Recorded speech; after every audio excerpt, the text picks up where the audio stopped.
Hey guys, welcome back to our channel, and today I thought I would do a video on exam stress or assessment stress or whatever stress you're going through.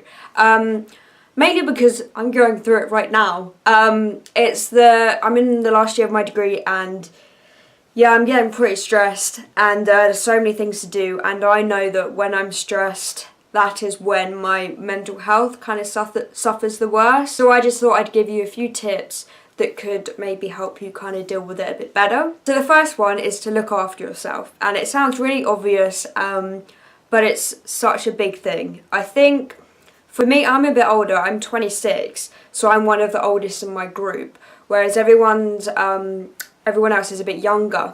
So there's lots of parties and drinking, and which is totally understandable because that's what kind of uni life. And so I don't do that as much. I kind of go and do my own thing and work or whatever. And I kind of see everyone come in. I mean, they've had a good time. That's the hard thing about balancing it.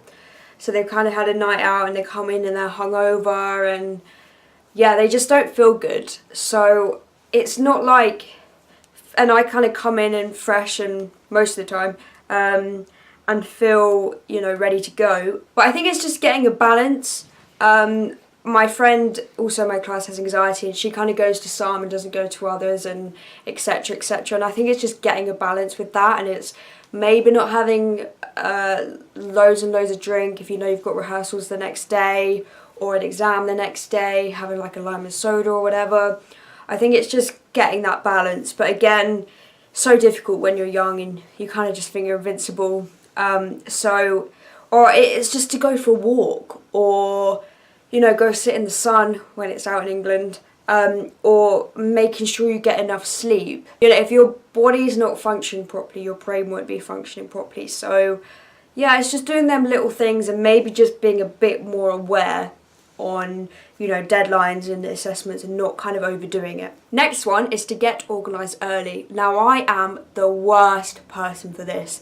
I'm like, yeah, I'll do it tomorrow in the morning, blah, blah, blah. And yeah, doesn't happen. But I've started doing it now where, you know, I'll get my costumes ready, or I'll make sure my script's in there. I'll kind of, you know, make sure everything's ready to go. And then mentally, it makes me feel so much better because I'm kind of going to bed knowing that when I get up, I just have to get it and then go, rather than things kind of getting a bit big in my head and being like, okay, you've got to do this when you get up, you've got to do this when you get up. Might as well, that time I spend thinking about it, I might as well just do it, and it only takes about 5 minutes. So yeah, just making sure you're prepared as much as you can, and then it's less stress later on. Try and have something ready for when you finish. Especially, I mean, I'm doing media and stage and media, sorry.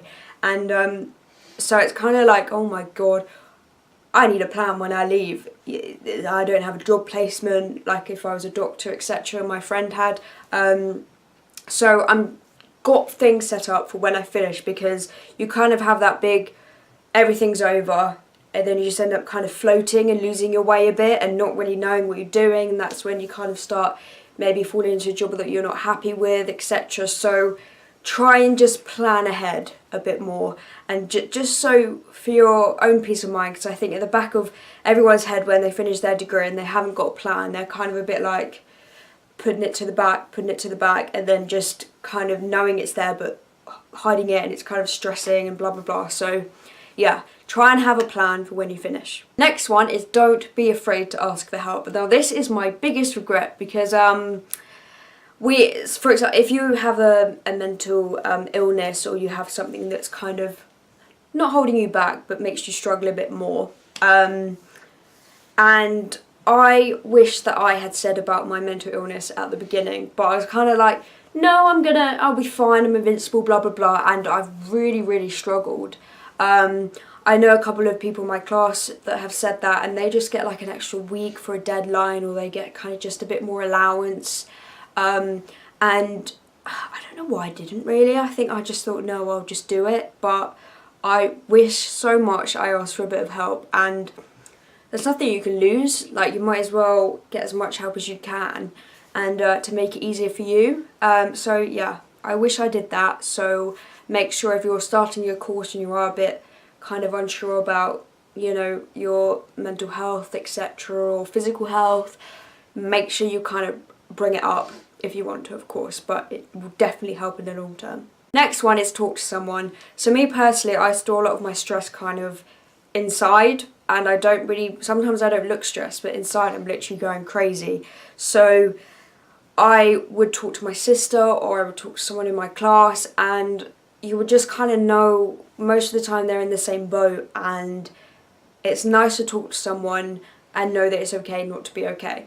We've done a video on this before, but you know, I was talking to my friend that has a mental illness as well, and she was saying she's struggling, and it just makes you feel a bit better, even if they don't have a mental illness and they're stressed too. Just nice to know that you're all in the same boat and that you've kind of all got each other's back. So yeah. So that's it for today. I hope them points helped you. They're very simple and kind of very obvious to a certain extent, and I never used to put them in practice, and I put them in practice now, and it's made such a difference. So yeah, I just thought I'd share them with you guys. I hope that helped, and I will see you soon. Bye. Good luck with exams.